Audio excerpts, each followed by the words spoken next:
And I don't know if we're going to have... It looks like there's a couple of spaces on the grid there, so I think the reserves will be getting a run. Not sure who's missing. Have a quick look down there. Looks like everybody who's had a go is on the grid. So watch the lights, says the lovely Lottie from the front. Watching intently, the lights are red, they go out and we're racing. Who's going to hook up nicely? I think the man who's third on the grid there has got away quite well. That could well be Adrian Kershaw, who's got a jump. I think Ben Round's made a decent start. Doesn't look so good for Max McRae, but first corner swoop, I think that could well be Ben. I'm not sure. Made it into fifth, Max, I believe. Okay, so that's a good start for Max. He did win the warm-up lap, so he's on the roll. Yeah, absolutely. Good way to go. You can treat the warm-up lap like the first race lap. It's a great way to get heat into your brakes, your brains, your tyres, and anything else that needs warming up. Good way to end up in the scenery as well sometimes. But who'd fall off on a warm-up lap? Experience, was it? Yeah. Chop feet. Back in those days, you could pick it up and get back on the grid very quickly. I can't say anything. I fell off on the way to the grid once. I fell off in the tunnel at Brands Hatch. Are we going to play top trump stupid mistake time, are we? You've absolutely fantastically out-trumped me here. Yeah, high-sided out of the tunnel at Brands Hatch. There you go, claim to fame. I turned my steering damper up and it locked. My tyre warmer decided not to get plugged in because, anyway. There we go, new bike, new tyres, new helmet, new leathers. What could go wrong? Okay, we're waiting for them to come and join us then at the Foggy S's, and here we go then. Slipstreaming battle all the way. Look at them tucking in tight. They're trying to make themselves so small on these bikes, and poor old Max has definitely got a disadvantage trying to tuck himself in. Tell you what though, when he sits up to brake, he's got the old sail effect happening very nicely. He's got to be gaining at least 3 metres, I reckon, as soon as he sits up. I reckon he should put fat handlebars on, to get a bit of wind deflection. Right, here we go then, up to Goddard's for the first time. Just watch him safely, not hearing any chatter on the radio, which is definitely a good thing. And they're already 2 or 3 abreast on the way out of the last corner. This is a good start to this race. Oh, look at that slipstream, perfectly timed. I think we could be seeing a change to the lead. Luke McRae's going to have a go at Ben Round, surely. He's forced wide. He's going to go the long way round at Goddard's. Can't quite do that. Oh, but he's got the drive out of the corner. He goes down the inside up to Hollywood. So that was a very nicely planned move there by Luke McRae. Brilliant stuff from him. Across the line then, it was Round who led the way ahead of McRae, who's now moved up to the lead. Adrian Kershaw, then it was Max McRae. Sean O'Hara having a good race there. Max Hardy, still showing as a rookie, is, 6 over the line. Then Osborne, North, Woodall, Ianson, Sylvester, Grimes, Horner and Manor, your top 15 as we watch them go up the top now through Schwantz Curve. Again, all playing that slipstreaming game. And we're getting a little bit of a breakaway at the front there, aren't we? Yeah, there's a little bit of a gap. I was trying to work out how many... It's a bit of a long distance from here to where they are, so it's hard to tell how many there were between, whether it was a gap between 4th and 5th or 5th and 6th. Yep. Fastest man on the track in the first sector, and not surprisingly is Luke McRae. So he's looking to capitalise on that small gap that he had as they went up towards the timing beam. Again, we do apologise. We cannot see them, unfortunately, all the way down the straight. There's this grandstand thing in the way. Very annoying indeed. We do pick them up down into the Melbourne Loop, and we can see that McRae is leading. Behind him, though, there's a few challenges going on. Nobody able to gain the advantage. Max McRae definitely not out of this one, though. He's looking to make up places. Top 6 there. There's a 6 and a gap to 7. So, and there's places being swapped as we speak. Max Hardy there. He went for the overtake. I don't think he got that. I don't think he would have got it there. He got the old doctor's dangle on the exit there. Again, and when you're used to the sort of superbike brakes and things like that, these things must feel very pedestrian. And I would have thought it would be similar to the Ninja, but Max has said it's nothing like the Ninja to ride. The Ninja's completely more of a race bike than the old shopping trolley CB500. So that just amplifies how impressive the times these guys are doing around here. Do you know what vintage these bikes are on an average?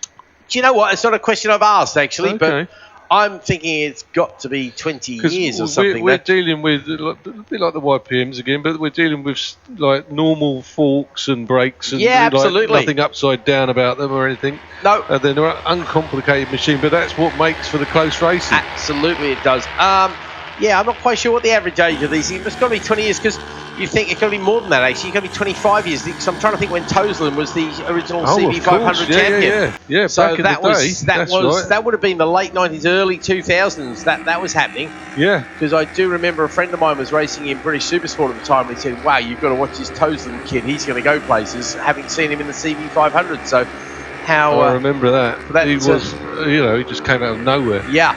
Absolutely. I'm sure not for the people that knew him, obviously, but for the rest of us who'd never seen him before, it was amazing. I mean, just to get back to the race here, second, third and fourth have been having a right tear-up, and that third and fourth has now caused, that tear-up that they've been having has caused the gap to second, and they are two abreast into the hairpin, but they've actually made the gap up on the brakes. That was ridiculous. That was a 10-bike gap. You think seconds away with this one, but all of a sudden, both of them just closed up on the brakes. They don't seem to have lost too much on the exit there either, do they? That was phenomenal. That was impressive stuff as Luke McRae with the fastest lap heads towards the line once more, completing 3 of the 5 lap distance here. You're right, we've now got a 3-way scrap once again for their second place with Ben Round, Max McRae and Adrian Kershaw battling out. Who has just gone up the inside into Redgate. And so Kershaw's gone up past McRae into third, Max McRae into third, so that is going to carry on all around the circuit. We've just got to wait and see now whether or not it impacts the distance between first and second. Max McRae there, fastest second sector time as well, so he definitely knows his way around this last part of the circuit. Pete Woodall goes past on Dan North, so that's the former champion, showing he's a little bit rusty there. Doesn't take too long before you get rusty as a bike racer, does it, Rick? No, get out of the game for a while. The same token, if you've been at it a while, as you know, like, it doesn't take long to shake that out. It's true, you get the rust out. Give it a quick squirt. Bit of chatter on the radio there. Somebody coming into the pits, is it? No, it's not. Somebody going out to the collecting area, I think.